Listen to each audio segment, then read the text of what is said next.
I am a Bedouin from Wadi Rum. This is my home and the place where I have gained my hopes and morals.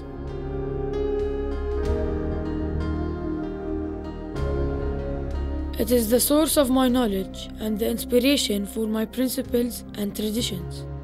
It is the origin of literature, poetry, and art. Those who see it are awed by the beauty and mystery of this desert. This is what has inspired me to write the story of Wadi Rum, with its sacred past, striking nature, and the diverse people who have lived here. Before there was writing, nature told the story, carving and sculpting out this beautiful land. Going back over 30 years of studying desert landscapes, I have to say that Wadi Rum to me is the desert landscape. If we look around the world, there are many types of desert landscape, from canyons to mountains to great sand seas, but Wadi Rum is the iconic, the archetypal riverine landscape, the Wadi landscape that typifies not just the Arabian desert, but deserts worldwide. We have seen within the World Heritage Programme increasing inscription of landscapes typical of different geologies, for example, karstic landscapes. But there's great interest now, particularly in sandstone landscapes. And it is also important in the context of defining and complementing and completing the World Heritage List for arid landscapes and for geological landscapes as well.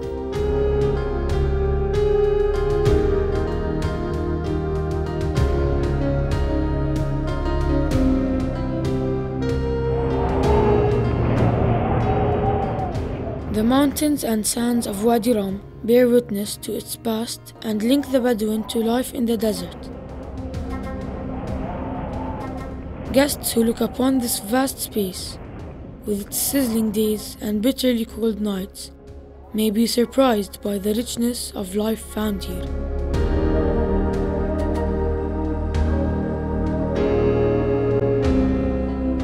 رم يتواجد فيها تنوع كبير في البيئات والموائل الموجودة والمتاحة للحيوانات والأنواع النباتية الموجودة في المنطقة. هذا التنوع كان نتيجة لتفاوت الارتفاعات وبالتالي تفاوت درجات الحرارة وكميات وطول الأمطار ما بين الجبال الشاهقة وما بين الوديان الموجودة.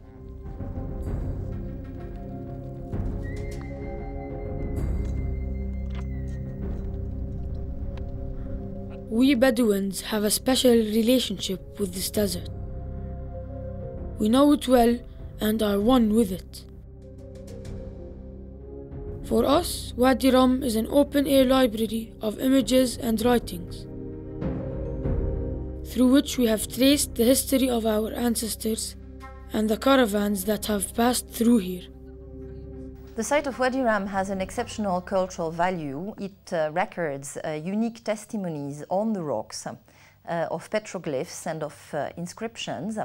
The first ones dating from the Neolithic and probably maybe previous area, i.e. 9000 BC and maybe slightly before, with a great variety of rock arts, evolving into North Arabian scripts. Tamudic, Safaitic and other have themselves evolved into Arabic, and it's like an open-air museum and library of unique value. The site is also unique testimony of the continuous presence of human communities and adaptation to arid and desert environment.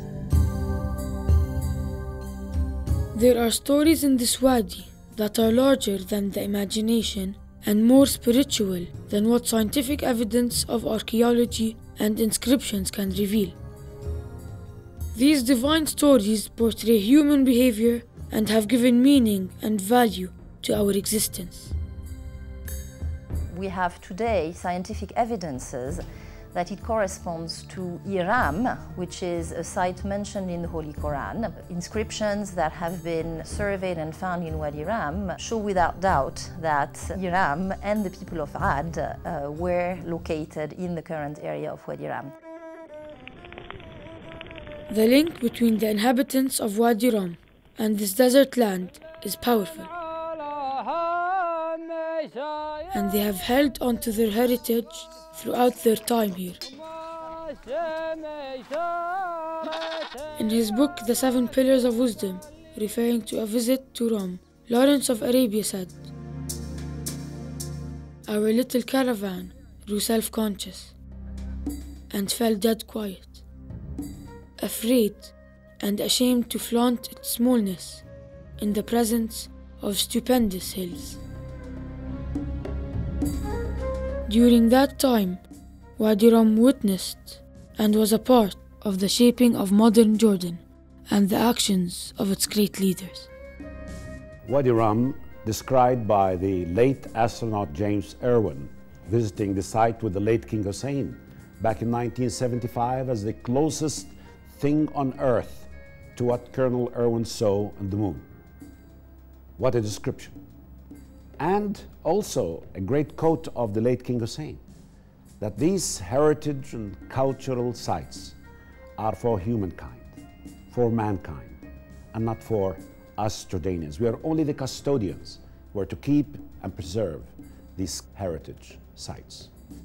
The vision of His Majesty really to protect the environment and to save the cultural, natural heritage for generations to come. That's why the Commissioner for Environment obtained the veto power so that he could stop any project, even if it was economically feasible, but not environmentally sustainable. So you have a regulation that maintains this aspect of natural heritage with the help of the local community.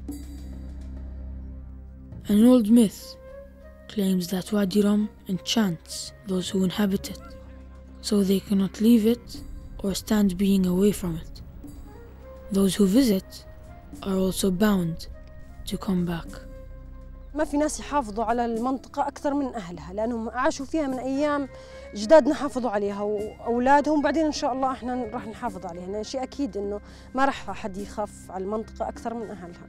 وجو كثير ناس زارونا وشافوا العادات الكويسة المميزة فينا اللي هي الكرم والضيافة والأصالة وحسن المعاملة. أهل المنطقة مستحيل إنسان يخرب داره، يعني هذا بيتنا، هذا وادي رم يعتبر بيتنا كنا يا البدو.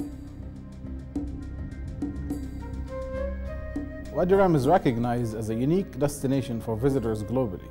That's why USAID's tourism project is committed to supporting the long-term sustainability of the site.